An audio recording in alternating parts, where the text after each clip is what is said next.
Venía del Vaticano.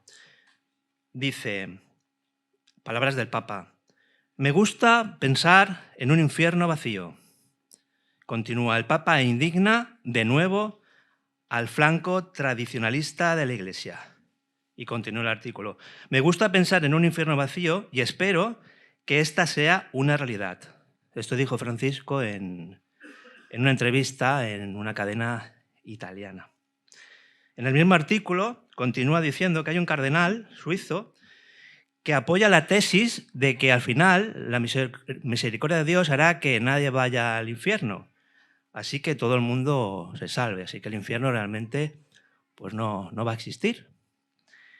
También un jesuita llamado Arturo Sosa dice que el diablo es solo una realidad simbólica. El diablo no es una persona humana, es una forma de maldad que está presente en nuestra mente humana. Sabemos que en colegios cristianos están diciendo que la historia de Adán y Eva es un mito, que el Arca de Noé, pues otra historia ficticia, y la historia que vamos a ver en esta mañana, pues otro cuento más. Por tanto, yo os propongo que la semana que viene vengamos aquí, en vez de traer la Biblia, nos traemos un libro de Harry Potter, del Señor de los Anillos, y empezamos a hacer aquí una charla y hablamos de batallitas, ¿no? de elfos, de dragones, total, mito por mito. Y de paso cogemos, cambiamos el letrero que aquí hay en la iglesia, cambiamos lo del título de iglesia y ponemos amigos de Harry Potter y otros cuentos, ¿no? ¿Os parece? Aquí sabemos, y es lo que dice nuestra confesión de fe, que la palabra de Dios es inspirada por Dios. La palabra de Dios es inerrante, infalible, es autoritaria, es total, es la palabra de Dios. Y tenemos que aceptarlo y seguir, ¿no? Y no podemos, por muchos teólogos, por muchos obispos, por muchos maestros que digan que esto es un mito, nosotros sabemos que la palabra de Dios es real. La palabra de Dios tiene dos autores, el autor humano y el autor divino. El autor divino inspirado por el Espíritu Santo. Así que la palabra de Dios es completa y suficiente. La palabra de Dios es todo. Y en esta mañana aquí, por eso respetamos la palabra de Dios. Así que en esta mañana, el tercero de los juicios nos habla de una historia veraz y no un mito. Vamos a leer el capítulo 11, versículos del 1 al 9. Y dice así la palabra de Dios. Génesis 11, del 1 al 9. Tenía entonces toda la tierra una sola lengua y unas mismas palabras. Y aconteció que cuando salieron de Oriente, hallaron una llanura en la tierra de Sinar, y se establecieron allí. Y se dijeron unos a otros, vamos, hagamos ladrillo y cozámoslo con fuego. Y les sirvió el ladrillo en lugar de piedra, y el asfalto en lugar de mezcla. Y dijeron, vamos, edifiquémonos una ciudad y una torre, cuya cúspide llegue al cielo, y hagámonos un nombre, por si fuéramos esparcidos sobre la faz de toda la tierra. Y descendió Jehová para ver la ciudad y la torre que edificaban los hijos de los hombres.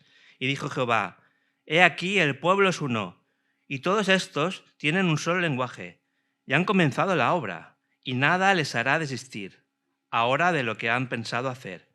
Ahora pues, descendamos y confundamos allí su lengua, para que ninguno entienda el habla de su compañero. Así los esparció Jehová desde allí sobre la faz de toda la tierra. Y dejaron de edificar la ciudad. Por esto fue llamado el nombre de ella Babel, porque allí confundió Jehová el lenguaje de toda la tierra. y desde allí los esparció sobre la faz de toda la tierra. Señor, te damos gracias por poder estar delante de tu presencia, escuchando tu palabra, escuchando lo que nos tienes que decir. Te pido que me uses a mí, Señor, que tu Espíritu Santo pueda usarme para transmitir tu palabra y que cada persona que está aquí en esta mañana pueda recibir de ti, que tú toques su corazón, su mente y que puedan salir de aquí pues bendecidos y con ganas de seguir trabajando para ti, para tu reino y para tu gloria. En el nombre de Jesús, amén. Así que vimos en la semana pasada, en otro capítulo, cómo después del diluvio, Noé es bendecido. Y voy a haceros un pequeño resumen del capítulo 9 y de lo que aconteció después, en el 10. En el capítulo 9 de Génesis, la palabra de Dios nos explica que Dios hizo un pacto con Noé y nos enseña sobre la misericordia de Dios, sobre la justicia y sobre cómo deben haber relaciones con, dijéramos, las relaciones humanas, ¿no? Que tiene que haber respeto entre las relaciones humanas. Y también nos habla del valor de la vida humana. Seguidamente, el capítulo 10, este es conocido como la tabla de las naciones. Aquí nos explica la palabra de Dios cómo los hijos de Noé, Cam, Sem y Jafet, empiezan a tener descendencia y de ahí se originan las naciones. Y en el capítulo que vemos aquí, en el versículo 11, cuando nos habla de la Torre de Babel, lo que hace el autor es hacer un paréntesis. Es decir, nos está explicando las genealogías de los 3 hijos de Noé y cómo se esparcieron las naciones. Y aquí hace un paréntesis para explicarnos el porqué de esa separación, por qué las naciones se separaron. Entonces no hay que leerlo como un capítulo entero, sino como un paréntesis. Después, a partir del 9, versículo 9, ya empieza a explicar otra vez las genealogías hasta que aparece pues Abraham, y el capítulo 12 ya nos explica pues Abraham y toda la historia, dijéramos, de cómo se forma la nación de Israel. Así que Génesis se compone de 2 partes, dijéramos, los primeros 11 capítulos donde nos habla de lo que es el hombre, de la caída del hombre, de los juicios que hizo Dios con el hombre, y a partir del versículo 12 nos explica toda la historia de Israel y el plan que tendría Dios para redimir al hombre a través de la nación de Israel.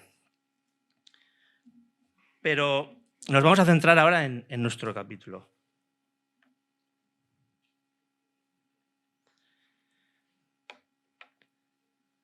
Así que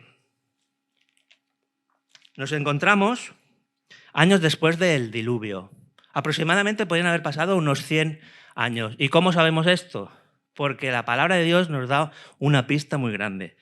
En el versículo de Génesis 10, versículo 25, capítulo 10, versículo 25, nos dice: y a Eber nacieron 2 hijos.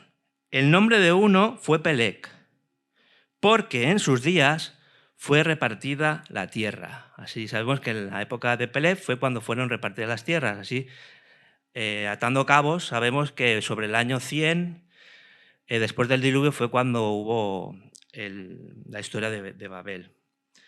También quiero destacar el padre de Pelec, que era Eber. Y esto es importante porque de Eber saldría el nombre de hebreos. Es decir, que Eber fue el patriarca de los hebreos. Y aquí me quiero detener en un incidente que, si recordamos en el capítulo 9, es muy importante para la historia y su desarrollo. Vamos a hablar de lo que fue el incidente que ocurrió en la viña con Noé. Noé, después del diluvio, planta una viña y ahí pues sabemos que produce vino y él se llega a embriagar. Así que se coge una buena melopea, ¿no? Y él acaba pues desnudo en su tienda, y tenemos que entender que en aquella época la desnudez era una vergüenza, era humillante que alguien te viera desnudo. Lo único que se permitía era pues entre un matrimonio, porque eran carne de su carne, y entonces ahí no había vergüenza. Pero recordáis en Génesis, ¿no? Cuando lo primero que hace Adán y Eva es esconderse, porque tenían vergüenza de estar desnudos delante de la presencia de Dios. Entonces tenemos que entender la importancia que era la desnudez en aquella época. Ver a alguien desnudo pues era humillante para él. Y aquí vemos como Cam llega, ve desnudo a su padre, y lo que hubiera hecho un buen hijo pues es no mirar, tapar a su padre y no decir nada a nadie, ¿no? Era algo que era vergonzoso para Noé. Pero él, ¿qué hizo? Él fue corriendo a explicarlo a sus hermanos, lo humilló, lo dejó en ridículo. Y aquí sus hermanos hicieron algo realmente admirable comparado con Cam. Ellos entraron en la tienda, no miraron, incluso iban de espaldas y lo taparon, ¿no? Lo honraron. Así que cuando Noé se entera de lo que había hecho su hijo Cam, él entendió que fue un acto vergonzoso, un acto de deshonra.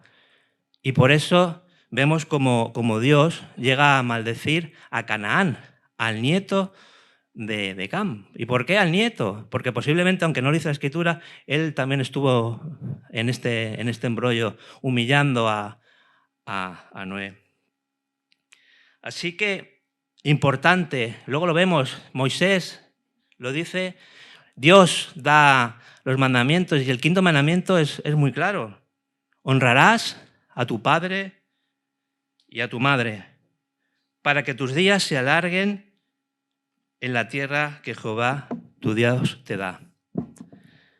Y así aprovecho aquí para los jóvenes, para los que tenéis aquí más pequeñitos, ¿no? Más adolescentes.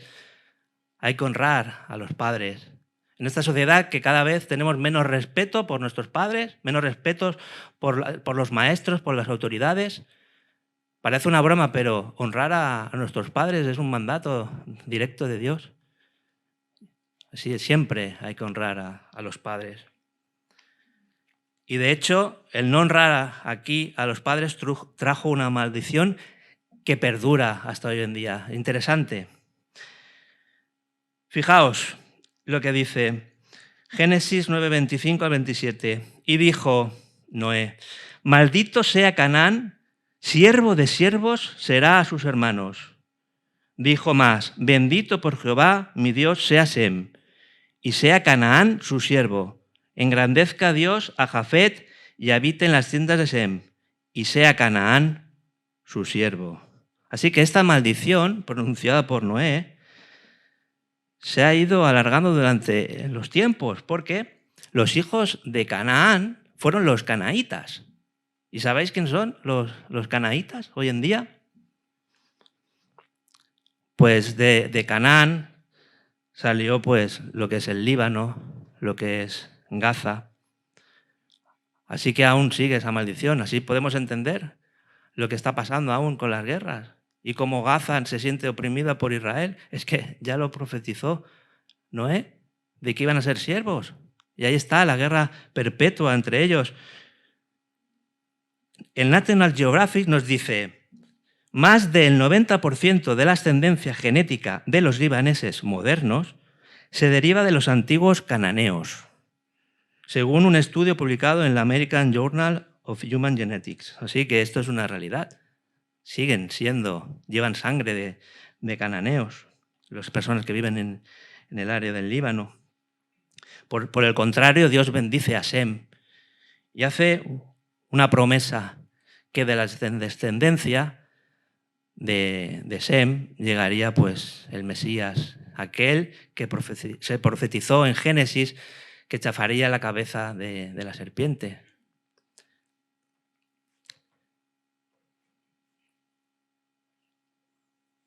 Y vamos al primer punto. Desafiando a Dios, la torre humana que intentó alcanzar el cielo.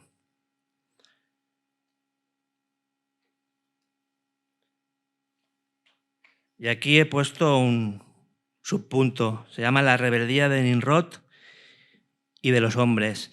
Y dice así la palabra de Dios, como hemos leído. Tenía entonces toda la tierra una sola lengua y unas mismas palabras. Y aconteció que cuando salieron de Oriente, hallaron una llanura en la tierra de Sinar y se establecieron allí.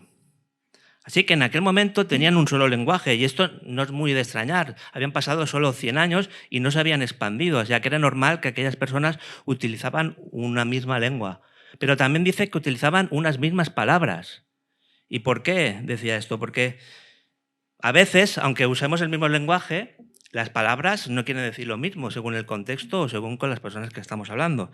Y esto lo vemos claramente en la propia lengua española, ¿no? En el español.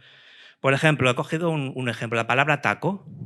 La palabra taco, aquí en España, pues puede ser el taco de plástico, de madera, que ponemos cuando hacemos un agujero, que por cierto yo soy bastante malo y la lío un poco, hago unos agujeracos ahí que no vean, ¿no?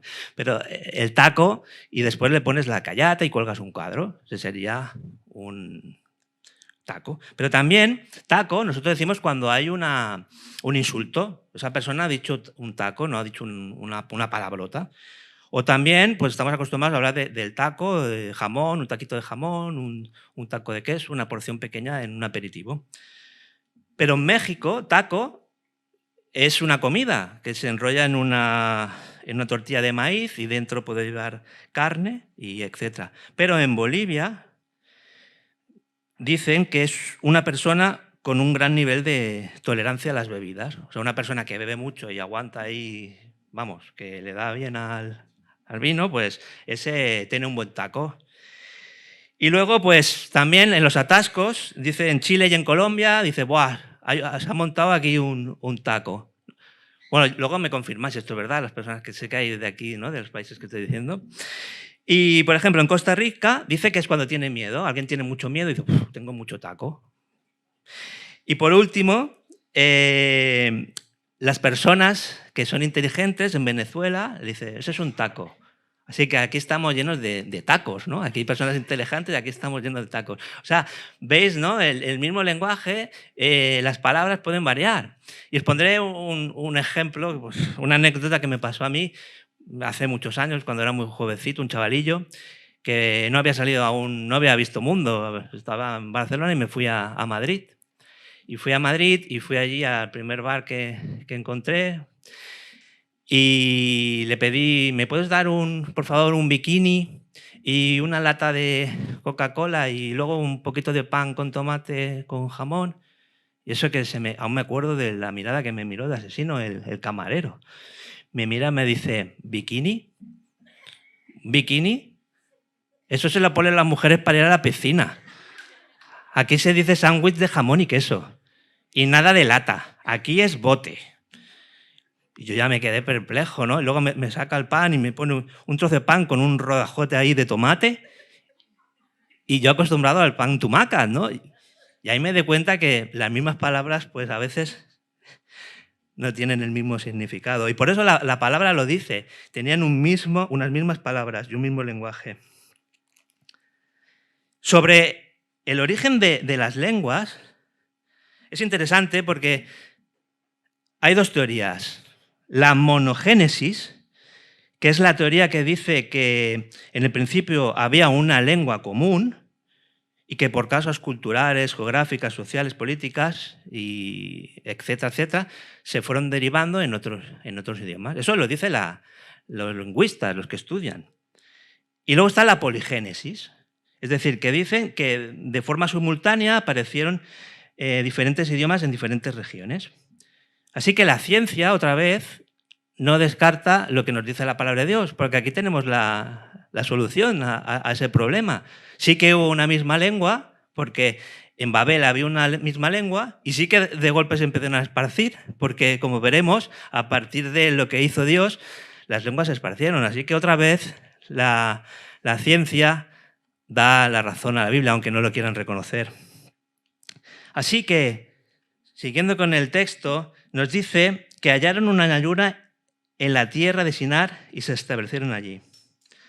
Así que los descendientes de Cam, de Set y Jafet, debían de seguir el mandato que Dios les había dado de poblar la tierra.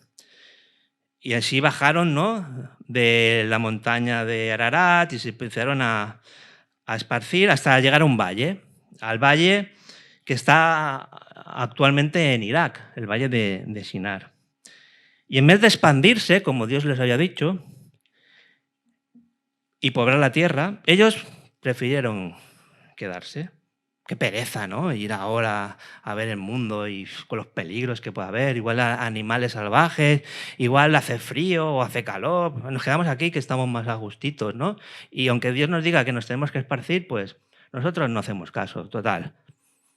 ¿Para qué fiarnos de Dios? Si una vez ya nos hizo un diluvio, a ver si nos va a hacer aquí otro diluvio y nos lo va a liar. Mejor hacer aquí nuestra ciudad, hacemos una torre bien alta y si llueve, pues si estamos arriba, pues no nos ahogamos. Ese es el pensamiento del ser humano. No quiso seguir a Dios, descartó a Dios y buscó a otra alternativa, a otro líder que les guiara. Dios no les servía, buscamos a otro líder. Y aquí es donde aparece en escena Nimrod.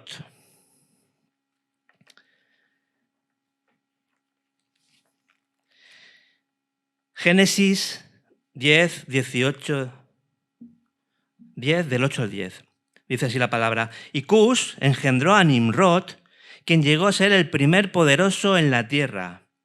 Este fue vigoroso cazador delante de Jehová, por lo cual se dice, así como Nimrod, vigoroso cazador delante de Jehová, y fue el comienzo de su reino Babel. Así que dice la palabra que era un vigoroso cazador. Así que Nimrod cazaba fieras. Era bueno con el arco, bueno con las flechas, bueno con cualquier arma que le dieras. Y él empezó a hacerse famoso por esto, porque la gente empezaba a pensar que era un defensor, una persona que les podía defender. Y así empezó a hacerse famoso y poderoso. Y cuando la Biblia nos dice poderoso, vigoroso cazador delante de Jehová, este delante de Jehová, según los teólogos, significa que realmente era un enemigo de Dios. Era un opositor a Dios. Así que Nimrod llegó a ser el primer poderoso después del diluvio. Antes del diluvio habíamos visto que habían los gibos, los nefilins, los gigantes, pero aquellos perecieron todos. Y él se proclamó como el nuevo nefilim, como nuevo poderoso, como nuevo rey. Es la primera vez que la palabra habla del rey y de reino. Y Nimrod fue este personaje que llegó a ser el primer rey, el primer poderoso. Y su nombre significa nos revelaremos. Curioso, ¿no? Así que espero que ninguno de vosotros le ponga a su hijo Nimrod. Igual que tampoco, ¿no?, le llame aquí Nabucodonosor o si es chica Jezabel. Son nombres que no pongamos mejor. Así que este hombre empezó a ser legendario, con su arco, con sus palabras. Y hasta tal punto que dice la palabra que cuando alguien era un buen cazador, le decían, este es un Nimrod. Es como hoy en día que nosotros cuando alguien toca bien el piano decimos, es un Mozart, ¿no? O una persona avispada, este es un Sherlock Holmes, ¿no? O este es un Don Juan, o este es un Brad Pitt. Y ya es la segunda vez que hablo de Brad Pitt en una prédica, pero es porque me he enterado que nos está viendo. Brad. Saludos. Bromas aparte. Así que Nimrod llega a ser el fundador de Babel. Y si alguien preguntaba por Dios, se acordaban de Dios, Nimrod enseguida salía al paso y les diría, ¿Dios? ¿Qué Dios? ¿Dios? ¿El Dios que coge y te trae un diluvio? ¿El Dios que te dice que te vayas por el mundo y con peligros y vete a saber lo que hay? Nada de Dios. Aquí yo, Nimrod, yo os voy a proteger, yo os voy a salvar, yo os voy a dar lo que necesitáis, no Dios. Y esa es la actitud del ser humano. Así que ellos decidieron que no necesitaban a ningún Dios. Nimrod fundó otras ciudades tan importantes como Nínive. Así que Nimrod llega a ser pues, una figura de los futuros monarcas, de los futuros emperadores, como Alejandro Magno, Nerón, Julio César, Stalin, Hitler y hoy día de otra forma, como Rockefeller o George Soros. Mucho peligro con George Soros. Y detrás de todos ellos hay algo aún más oscuro, un espíritu aún más siniestro. Detrás de todos estos hombres está el espíritu del hombre de pecado, del inicuo, del hijo de perdición, del anticristo y su sistema. Así que Nimrod es un tipo de anticristo que prefigura el anticristo definitivo, la futura personificación de la rebelión humana de la que habla Apocalipsis. Así que vemos eso, como el hombre al final decide olvidarse de Dios y establecerse en Babel. Y no solo eso, dice la palabra que ellos dicen, hagámonos un nombre. Así que la rebeldía lo ha dominado todo. Se intentan hacer una ciudad con una torre que sea tan alta para llegar al cielo, para desafiar a Dios. Y ellos piensan, ¿por qué Dios tiene que ser el único que esté ahí en el cielo? ¿Por qué nosotros no podemos estar en el cielo? Pues lleguemos al cielo y si podemos destronemos a Dios. Somos imparables. Y en sí, construir una torre no era malo. El problema era lo que había detrás de ese corazón. Un corazón perverso, un corazón antidios. Esto nos recuerda a las palabras de Edén, cuando el diablo les dice, y seréis como Dios. Y el diablo sigue ahí con esa canzoncilla, y seréis como Dios, seréis como Dios. Vosotros podéis ser dioses. Y eso hoy en día todo el mundo, ¿no? Poca gente cree en Dios. No necesitan a Dios. Queremos ser como Dios. Así que aquella torre, en aquella época, fue inmensa, gigantesca, porque claro, los edificios eran muy bajos. Pero hoy en día sería una torre de unos 92 metros de altura. Sería pues como un edificio de unos 30 pisos. A ver, es alto, pero nada comparado con las construcciones que hoy en día se han hecho. Aquí tenemos la torre Burj Khalifa. Esto está en Emiratos Árabes. Esta torre tiene unos 828 metros de altura. O sea, ¿os imagináis? 828 metros de altura. Y no solo eso, se está construyendo otra torre aún más alta. Se va a llamar Jeddah Tower, en Arabia Saudí. Tendrá 200 pisos y alcanzará los 1007 metros, o sea, 1 kilómetro de alto. Así que vemos como el hombre aún sigue ahí, R, ¿no? Queriendo demostrar su poderío, a ver quién construye más alto, a ver quién tiene el poder entre países, ¿no? Nosotros haremos la torre más alta. Siguen ahí intentando ser, pues eso, egoístas y... Así que la palabra dice que hagámonos ladrillo y cozámoslos al fuego. Así que ellos le dieron al coco.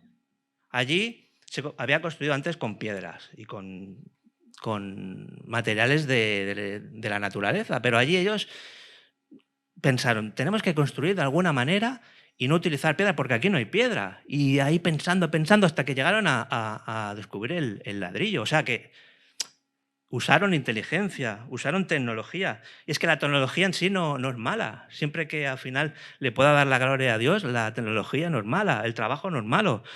Cuando uno sigue las normas de Dios, se pueden construir cosas magníficas. Eso lo vemos en el mismo arca de Noé. Dios le manda a construir un arca a Noé y Noé lo construye. Oye, un barco perfecto. A Moisés le hizo lo mismo, construyó un tabernáculo. Él sigue todos los pasos y construyó un tabernáculo. ¿Y qué diremos del templo, no? El templo de Salomón. Un templo perfecto, pero siguieron las normas de Dios. Y aquí en Babel siguen sus propias normas. Aquí siguen su camino. Así que nosotros sabemos la diferencia entre un tocho y una roca. La palabra nos lo dice. Sabemos que Jesús es la roca, la piedra angular, Y sabemos que la iglesia se sostiene en la roca. Y la palabra de Dios nos dice que nosotros somos piedras vivas. Y la piedra es algo natural, pero que se tiene que pulir y trabajar para poder edificar. Así que el Señor nos está diciendo que nuestra vida debe de estar fundamentada en la roca. Y Dios nos da dones, y estos dones se deben de pulir, se deben de ir puliendo, pero al final tenemos que construir para el reino de Dios y su justicia, construir en la iglesia. Así que debemos de poner la mirada en la roca y no en el tocho, ¿no? Y así vemos como los hombres se alegraron de haber inventado el ladrillo, el tocho. Y me los imagino ahí, orgullosos, sin palabras. ¡El tocho! ¡El tocho! ¡Hemos descubierto el tocho! Un pequeño paso para el hombre, un gran paso para la humanidad. Ahora seremos impalables, podemos crear aquí ciudades y crecer. Somos impalables, hemos descubierto el tocho. Hasta ahí la soberbia del hombre. Inventa el tocho y se piensa que puede ser como Dios, ¿no? Y así que Babel nos está diciendo, no necesito a Dios. Quiero lujo, quiero poder, quiero autonomía, quiero todo lo que el mundo me ofrece, pero no quiero saber nada de Dios.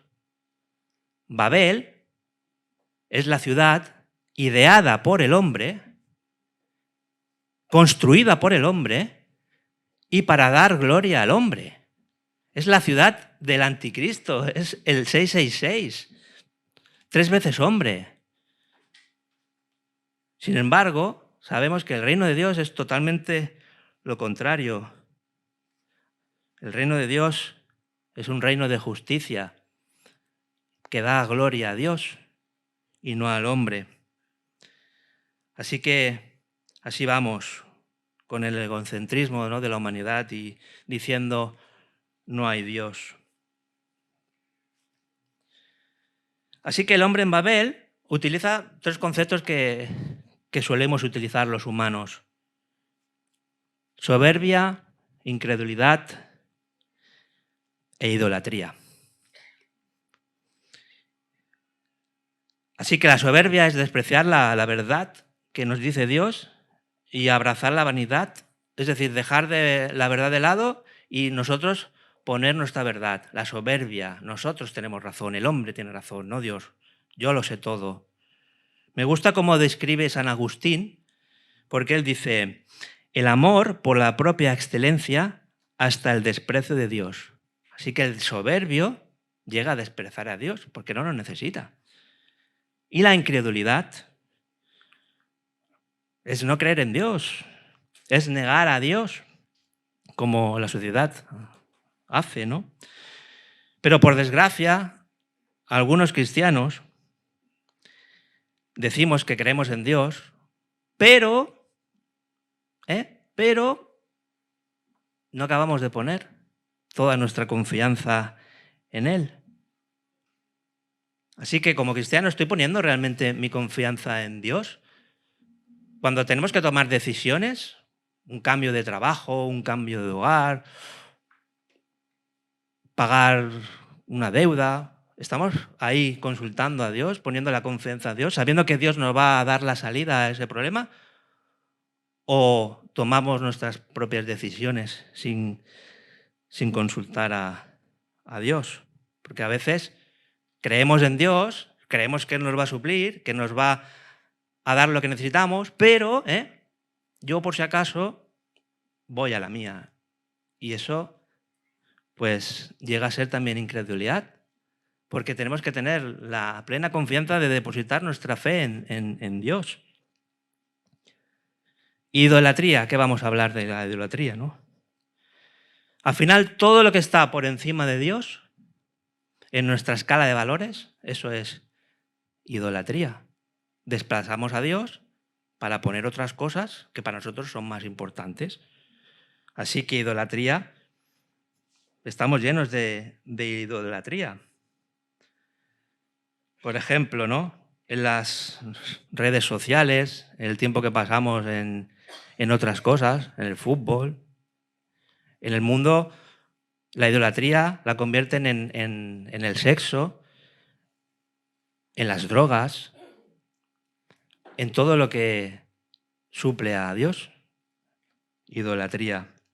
Y nosotros también, como cristianos, debemos de construir como Dios quiere.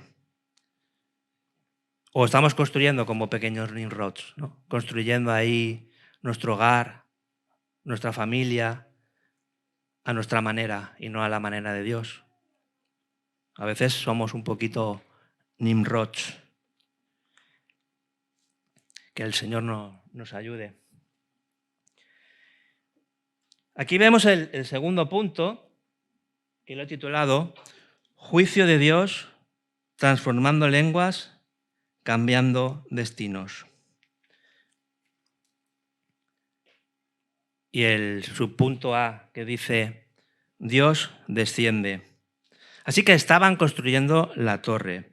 Así que vemos allí a las familias de Sem, de Cam, de Jafet y todos sus descendientes construyendo en armonía, felices, con un proyecto, llegar al cielo, y vamos, imparables. Y entonces, dice la palabra, y descendió Jehová para ver la ciudad y la torre que edificaban los hijos de los hombres. Y sabemos que Dios es omnipresente y omnisciente, y Él no tenía ninguna necesidad de bajar, lo estaba viendo todo en todo momento.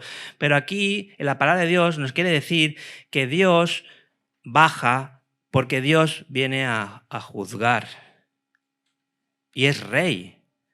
Y Dios se involucra con la humanidad. Y sabemos que nosotros, los hombres, por mucho que queramos ir al cielo, por mucho que queramos comprar un billete o ir en avión o ¿no? Si la ciencia manda un cohete o una nave espacial, no, es imposible llegar al cielo. ¿Por qué? Aquí he puesto una frase que dice, al cielo no se llega por medio de grandes edificios de creación humana. La única manera de poder entrar en él es que Jesús entre contigo por la puerta. Es que Dios es un Dios celoso de su reino y solo podrá entrar aquel que venga acompañado de Jesús. Y Dios desciende del cielo a la tierra porque es un Dios cercano. Hasta tal punto que, como leemos en Juan 3,16, dice, porque de tal manera amó Dios al mundo que ha dado a su Hijo unigénito para que todo aquel que en él crea no se pierda, mas tenga vida eterna. Un Dios cercano, un Dios que se hace hombre. Y Filipenses 2,7 dice, sino que se despojó a sí mismo, tomando forma de siervo, hecho semejante a los hombres y estando en la condición de hombre. Se humilló a sí mismo, haciéndose obediente hasta la muerte y muerte de cruz. Y ese es nuestro Dios, un Dios que baja, un Dios que se humilla hasta lo sumo, hasta morir en la cruz. Un Dios que se ha hecho cordero por nosotros, pero sabemos que un día regresará como león. Y solo los que hayan confiado en Él, en Cristo, podrán pasar la eternidad junto a Él. Aquí vemos Bis Nimrut. Esta torre son los restos que han quedado de un zigurat de la época babilónica. Muchos historiadores y estudiosos durante siglos pensaron que era la auténtica Torre de Babel, sobre todo en el siglo XIX. Hoy en día no tenemos esa evidencia, pero sí que sabemos que fue una torre de la misma época y da una evidencia de que la historia de Babel pues, es real. Y aquí vamos a ver lo que es un zigurat. Los zigurats, lo que hemos visto realmente había sido esto anteriormente. Esto era un zigurat, eran las construcciones que hacían los babilonios. Era una forma, ¿veis?, piramidal, con una serie de plataformas. Estaba hecho con ladrillos, o sea, esto concuerda con la Biblia, habían descubierto el ladrillo y estaban hechos con ladrillos. Y el tamaño pues, podía llegar a ser de unos 91 metros. Se ha encontrado, por ejemplo, restos de un zigurat en Babilonia que llegaba a eso, a 91 metros de altura.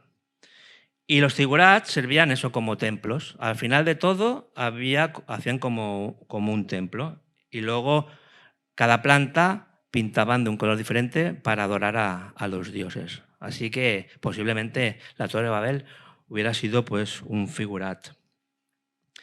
Y vemos como Dios aquí, al bajar, hace algo sobrenatural. Transforma las mentes de aquellas personas. Es decir, les mete un software, les borra el cerebro del lenguaje y les mete un nuevo software. A cada uno le pone un idioma. A cada familia le pone un idioma diferente para que se expandan por la tierra. Así que yo me imagino, ahí, en ese momento, el día anterior estaban ahí todos construyendo, se entendían, pásame un tocho, venga, dame el martillo. Y ese día que Dios cambió el lenguaje, me imagino ahí a Josep diciendo: escolta, em pots posar un maó que tinc que anar construint aquí la torre? Y se queda el otro mirando: ¿Quillo? ¿Qué estás diciendo? ¿Un maó? ¿Pero qué me estás contando? ¿Un maó? Sí, que em portis una tuchana. ¿Pero qué tuchana ni qué tuchana? ¿Pero qué estás hablando? ¿Estás loco o qué te pasa? Y el otro: que no em cridis a mí, que no em cridis. Y el otro ahí, el italiano ahí: no capicho, no capicho. El otro, el francés: ¿qué pasa? El otro: what happened? O sea, imaginaos el follón que se montó allí. Nadie entendía nada. Pensaban que estaban todos locos. Imaginaos. Pues posiblemente se separaran por familias. Es decir, las familias de los clanes que hemos dicho que se han ido formando, pues cada uno tendrá un idioma y entonces se empezaron a esparcir. Y dice la palabra de Dios que ahí fue cuando se separaron. Y dicen: han comenzado la obra y nada les hará desistir ahora de lo que han pensado hacer. Así que Dios debía de parar aquello. Babel, en babilónico, significa la puerta del cielo. Y Dios le cambia el nombre. Al final, Babel quiere decir confusión. ¿Por qué? Porque hay caminos que parecen buenos para el hombre, pero realmente llevan a la destrucción. Y esto lo vemos hoy en día, ¿no? Con la globalización, con la ideología de género, cosas que aparentemente son buenas, pero que realmente están llenas de soberbia y van en contra de la palabra de Dios. El orgullo del hombre. Y estamos viendo también en la serie de las bienaventuranzas, del Sermón del Monte, como el Señor dice en Mateo 5:3: bienaventurados los pobres en espíritu, porque de ellos es el reino de los cielos. Y esa es la actitud. Hay que ser pobre en espíritu y no como los orgullosos de Babel. Por eso Dios los esparció. Punto B, la dispersión. Por esto fue llamado el nombre de ella Babel, porque allí confundió Jehová el lenguaje de toda la tierra, y desde allí los esparció sobre la faz de toda la tierra. Así que vemos la gran dispersión en los tres pilares básicos de Sem, Cam y Jafet. Aquí los tenemos, supuestamente, claro.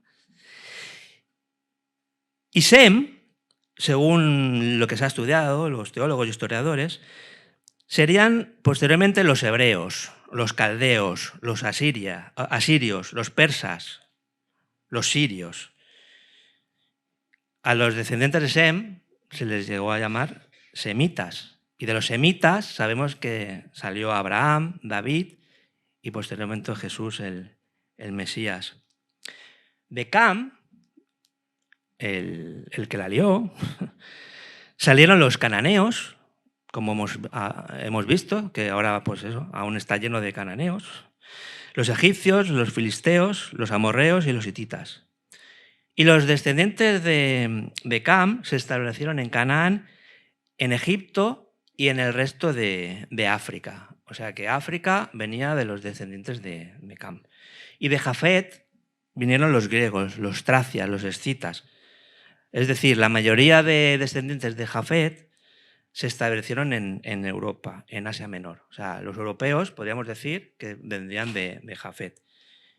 Y ahora vosotros podéis decir, bueno, ¿y qué pasa, no? Con América, ¿y qué pasa con Australia y el resto? ¿De dónde venían? Pues hay evidencias de que América, por ejemplo, las tribus semitas de Sem llegaron a pasar por el estrecho de Berín al continente. De hecho, podemos ver como la cultura precolombiana, es decir, las pirámides aztecas y mayas no tienen mucho que diferenciarse de Babilonia, o sea que hay un entramado ahí. Y además el National Geographic lo corrobora, porque dice, se ha propuesto que los primeros amerindios proceden de Asia y entraron a través del estrecho de Bering. Estas conclusiones se basan en similitudes culturales, morfológicas y genéticas entre las poblaciones de América y Asia. Así que al final, por mucho que el hombre no quisiera esparcirse, al final se hizo la voluntad de Dios. O sea que de nada vale resistirse porque al final Dios es un Dios soberano, un Dios justo y todos sus decretos se cumplen. Y aquí Dios lo que hizo fue desheredar a las naciones. Cada nación siguió por su lado. Cada nación eligió sus propios dioses. No querían saber nada de Dios, pues Dios los desheredó.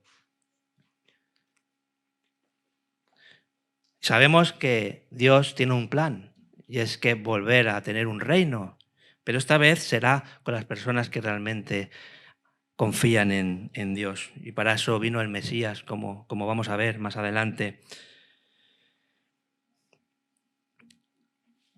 Así que Dios quiere eso, unir a todos los pueblos en un solo reino, en un solo pueblo, y lo hace a través de Israel y luego por medio de Jesús.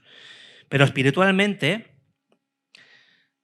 podemos entender que detrás de cada nación, de cada rey, de cada movimiento, dijéramos, de gobernadores, detrás hay también las huestes satánicas. Así que posiblemente detrás de los dioses, de Baal, de Osiris, de Astarot, realmente hubiera una entidad satánica que operaba en esas personas. Y esto parece un poco descabellado, ¿no? Un poco de película de ficción. Los dioses, ¿no? Pero es que hoy en día el diablo ha evolucionado, es más astuto. Ahora no se presenta en forma de dioses, ahora se presenta en otro tipo de ideologías, de ocultismo, de espiritualidad, ¿no? Camuflado en los ovnis o en las apariciones, pero siguen estando detrás las mismas huestes de maldad de las regiones celestes, gobernadas por Luzbel, por la serpiente antigua. Y esto lo dice bien claro la palabra. Sabemos que hay una guerra espiritual y en Efesios 6:12 lo dice muy claro. Dice, porque no tenemos lucha contra sangre y carne, sino contra principados, contra potestades, contra los gobernadores de las tinieblas de este siglo, contra huestes espirituales de maldad en las regiones celestes. Es decir, poca broma. Están estas huestes espirituales malignas. Y sabemos que en ocasiones realmente están detrás de una nación. Y eso lo vemos en Daniel 13.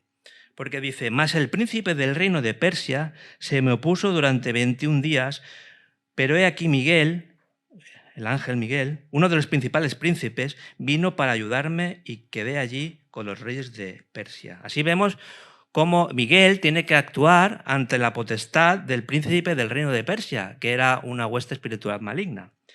Pero sabemos también que al final Cristo ha vencido a todo, a todas estas huestes de maldad, y lo dice bien claro en la palabra, en Colosenses 2:15, porque dice, y despojando a los principados y a las potestades, los exhibió públicamente, triunfando sobre ellos en la cruz. Así que Cristo venció en la cruz a todas estas potestades, y ahora reina sobre todo, ¿no? Es el Rey y Señor, y todas las potencias y el diablo tiembla ante su nombre. O sea, el diablo está vencido. O sea, cuando nos dicen que hay una guerra entre el bien... No, no hay guerra entre el bien y el mal. El bien ya ha vencido. Ahora estamos en un proceso de paso, pero Dios ya ha vencido.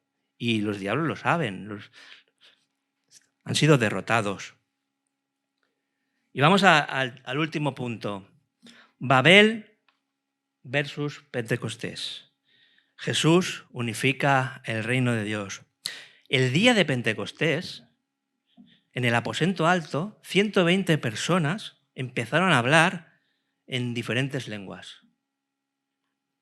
El lugar tembló y se repartieron lenguas como de fuego de parte del Espíritu Santo. Y eso lo leemos en Hechos 2, 1, 4. Dice, cuando llegó el día de Pentecostés, estaban todos unánimes juntos y de repente vino del cielo un estruendo como de un viento recio que soplaba, el cual llenó toda la casa donde estaban sentados, y se les aparecieron lenguas repartidas, como de fuego, asentándose sobre cada uno de ellos, y fueron todos llenos del Espíritu Santo, y comenzaron a hablar en otras lenguas, según el Espíritu les daba que hablasen.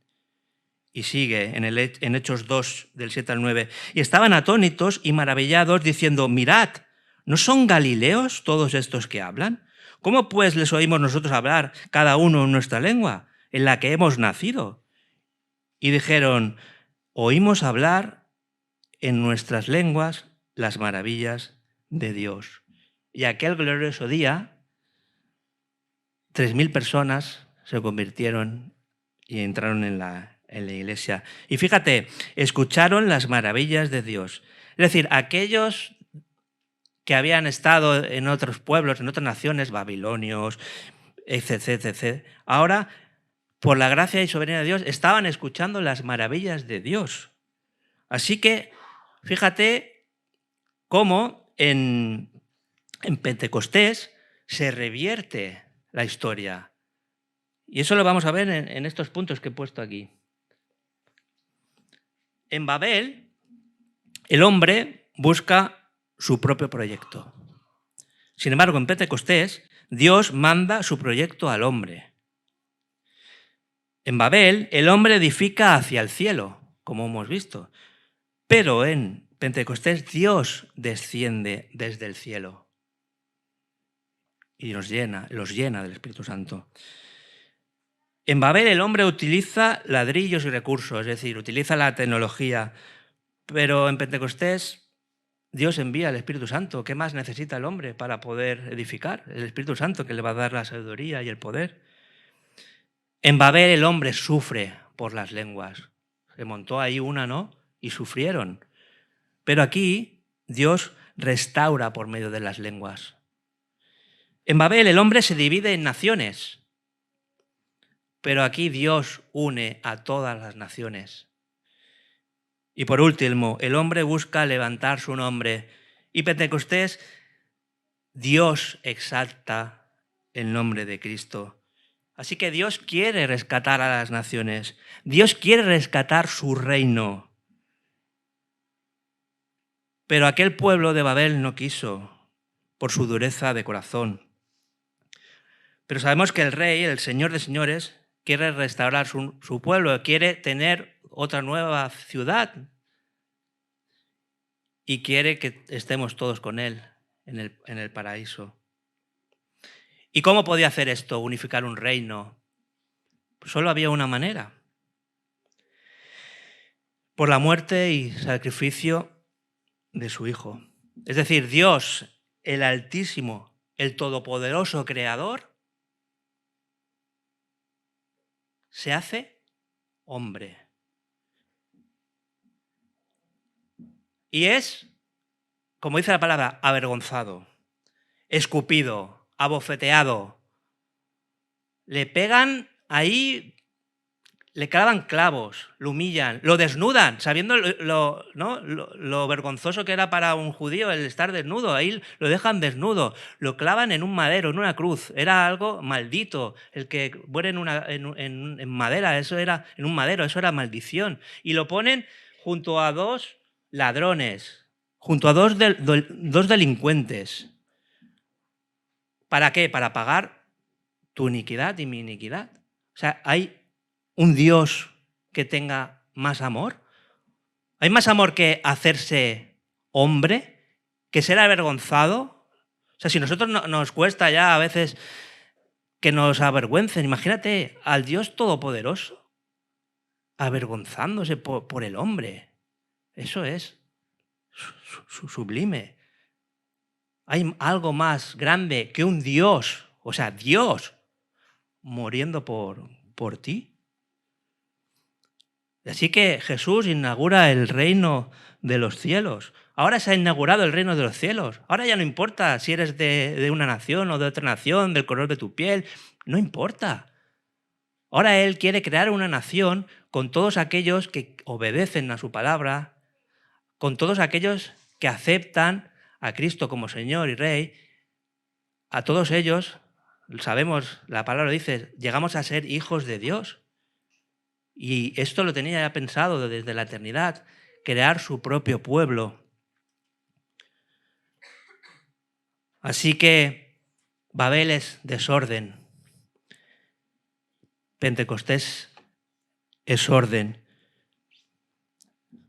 Sabemos, ¿no? El desorden que hay hoy en día. A lo malo llaman bueno, a lo bueno llaman malo. Todas las ideologías que están saliendo. El planeta nos lo estamos cargando. Hace 2 días estamos en febrero casi y un calor. Vemos como hay guerras, hay destrucciones, hay desorden. El mundo va de mal en peor. Pero el hombre sigue emocionándose, como cuando creó el tocho. Ahora dice, vamos a hacer colonizar, ¿no?, otros planetas, vamos a seguir creciendo con la inteligencia, con la bioética, creando clones, y sigue ahí intentando imitar a Dios. Pero el hombre está realmente arruinado. Así que hay 2 formas de vivir. Al estilo de Babel, es decir, con tu orgullo, con tu ego, a tu manera, no queriendo saber nada de Dios. Y así va el mundo, ¿no? Pornografía, drogadicción, drogas que van saliendo nuevas, que la droga zombie. El hombre sigue inventando. O vivir bajo las normas de Dios. Dios puede poner orden en tu vida. Aunque tú te veas totalmente embarrado, que no tienes salida, Dios puede poner orden en tu vida. Y no va a ser un camino fácil, no va a ser de ahora, no, acepto al Señor y se va a cambiar tu vida de golpe, no. Es una vida que tú vas a ir creciendo. El Espíritu Santo va a ir transformándote y va a ir poniendo orden poco a poco en tu vida. Y cuando te das cuenta, estás viviendo una vida plena en Cristo. Y cualquiera de nosotros que estamos aquí, que llevamos tiempo en el Señor, podemos afirmarlo. Dios ha puesto orden en nuestra vida. Yo miro atrás y mi vida era un caos, un desorden. Ahora miro y digo, Dios ha puesto orden en mi vida. Espero que ponga aún más orden en mi vida. Pero es que el mundo vive en total desorden. El mundo se está perdiendo en total desorden. Y Dios tiene eso, un orden y un reino para nosotros, esperando a todos los que creen y tienen fe en Él. Y para finalizar, bueno, esta era la última.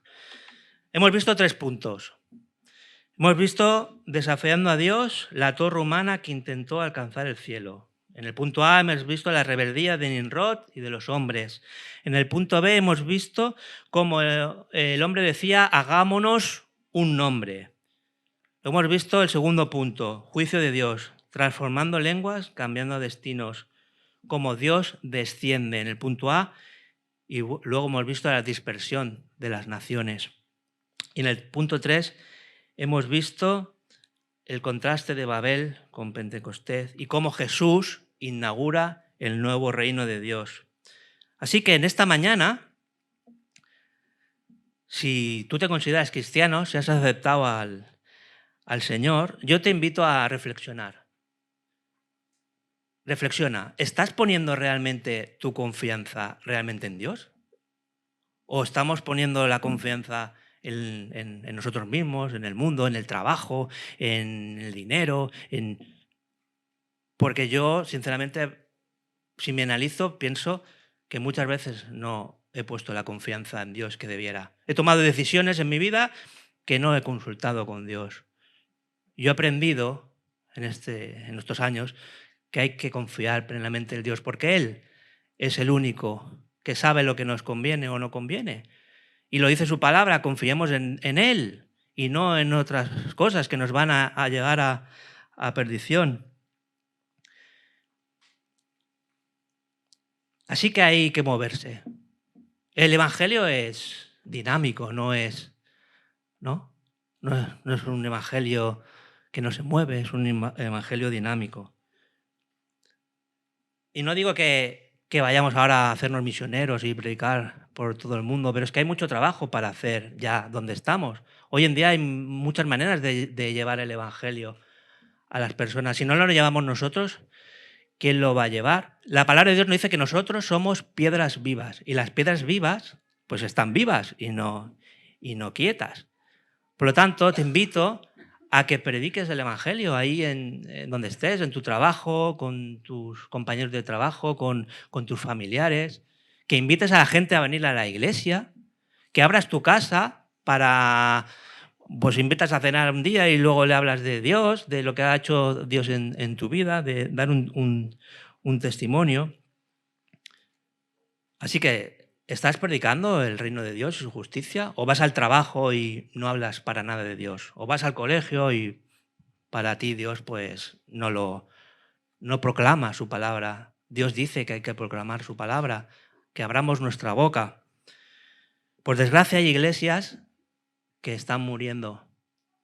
¿Por qué? Porque como en Babel, nos hemos hecho nuestro local, ya está pagado, estamos aquí los 4 de siempre, estamos a gustitos, nos edificamos a nosotros mismos, pero no nos movemos. El Evangelio, el Señor no quiere estáticos, quiere dinamismo. Pensad en lo que dice el Señor en su palabra. El mismo Jesús dice, id por todo el mundo y predicad el Evangelio a toda criatura. Y vemos como a Abraham le dice, sal de tu nación para ir a un nuevo pueblo, para forjar un nuevo pueblo. Es decir, Dios quiere que no estemos parados. Y hoy, por ejemplo, tenemos a nuestros pastores que están en unas conferencias y ahí pues vemos que se está moviendo, esta iglesia se está moviendo. Mejor o peor, pero tiene ganas de moverse. Pero lo importante de una iglesia, al final, la iglesia somos todos los que integramos la iglesia. La iglesia no es el local, la iglesia es las personas que estamos aquí reunidas, que formamos parte de la iglesia. Y si tú eres una piedra que no está viva, pues la iglesia no va a prosperar, no se va a mover. Así que tú eres muy importante para la iglesia porque eres una piedra viva. O sea, os invito a todos que vosotros empecéis también, los que no lo hagáis, a empezar a trabajar en el Señor, para el reino de Dios, para su justicia. Que abras tu boca, que proclames a Cristo. Y si esta mañana no has conocido aún al Señor, si aún no has dado ese paso de aceptarlo, yo te digo que hoy es día de salvación. Hoy es día de salvación. Dios está esperándote. Dios dice, dale la espalda a Babel y mírame a mí. Mira a mi hijo, mira a Cristo. Porque Él es el verdadero rey. Él tiene el verdadero reino. Y por desgracia, sabemos, para los que no creen, digo por desgracia para los que no creen, de que un día Dios volverá a bajar. Jesús volverá a bajar. Y esta vez no como cordero, sino como Rey de Reyes. Y esta vez vendrá a juzgar a todas las naciones. Dice la palabra que toda rodilla se doblará y pronunciará que Jesús es el Rey y Señor. Y si en ese momento tú no has dado ese paso, no habrá vuelta atrás. Dice la palabra que será el llanto y el crujir de dientes, porque ya no habrá una oportunidad más de aceptar al Señor como tu Rey y Señor. El tiempo es ahora, hoy. Porque del juicio nadie se va a librar. Por mucho que no queramos creer, por mucho que le demos la espalda y pensamos que somos Nimrods, nadie va a escapar del juicio de Dios. Así que te invito en esta mañana a que reflexiones y espero que el Señor a los ya creyentes nos ayude a seguir creciendo, madurando y reflexionar. Y a los que no han creído, pues Señor, tenga misericordia de ellos y pueda tocar sus corazones y que puedan llegar a formar parte de su pueblo.